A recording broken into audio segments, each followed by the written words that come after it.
The local government election Sri Lanka 2025.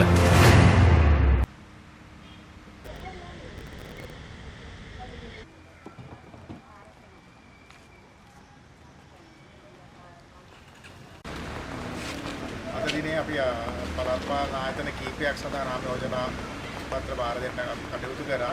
ඒ වගේම තවත් කීපයක් හෙට දිනේ ලබා දීමට අපි සැලසුම් කරලා තියෙනවා. මම කියන්නේ මේ දිස්ත්‍රික්කයේ පළාත් පාලන ආයතන සියල්ලටම වගේ ශ්‍රී ලංකා පොත්ජන පෙරමුණ විදිහට අපි නාම යෝජනා පත්‍ර බාර දෙන්න දැසිකරත සියල්ලම සූදානම් වෙලා තියෙනවා. දැන් අද මම කියන්නේ අවශ්‍ය වෙලා තිබ්බා විශේෂයෙන්ම රටට ලොකු ප්‍රශ්නයක් විදිහට සලකපු විදිහක් තිබ්බා. මේ රටේ පොලිස්පතිවරයා නැති වෙලා හොයාගන්න බැරි වෙන තත්ත්වයක් තිබුණා. අද එතුමා පොලි අද කියලා උසාවියේ එතුමා නීතිඥ මාර්ගයේ අද එතුමා බාර වෙලා තියෙනවා. ඉතින් අද වෙනකොට හෙට වෙනකන් එතුමා රක්ෂිත බන්ධනාගාරගත කරලා තියෙනවා. හෙට දවසට තවත් උසාවියට යදවන්න කටයුතු කරලා තියෙනවා. ඉතින් මම හිතන්නේ මේවා නෙවෙයි රටේ තියෙන ප්‍රශ්න. ඉතින් ඊට වඩා අධිකරණ භූමියක් අධිකරණයක් ඇතුළතදී දරුෂ්‍යයක ඝාතනය කරා.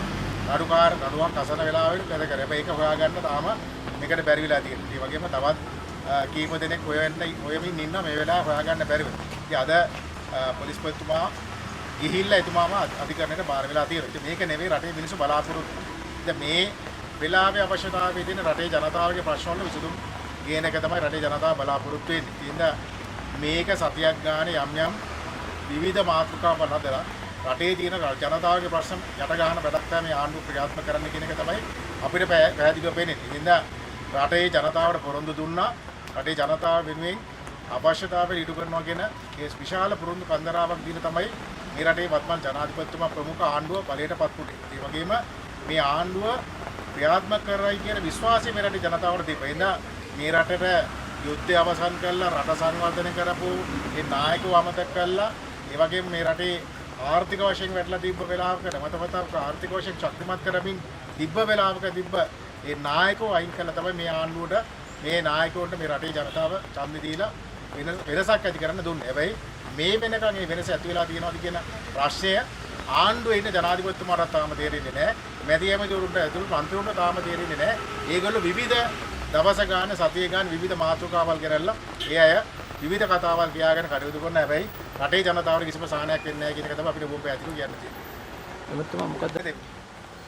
ලන්ද සිදුවීම සම්බන්ධයෙන් හිටපු ජනාධිපතිතුමා විතරක්ම මේකට පැටලෙන්න බෑ. මොකද ඒ 88 89 කාලේ ඒගේ බීසණයට අපි මගේ තාත්තත් මුණ දුන්න කෙනෙක්. ඉතින් ඒවට වගේ වන්දි කියන්න නම් සියලු දෙනාට සාධාරණ ඉෂ්ට වෙන්න. උන්ට රනිල් වික්‍රමසිංහ මැතිතුමා විතරක් නෙවෙයි.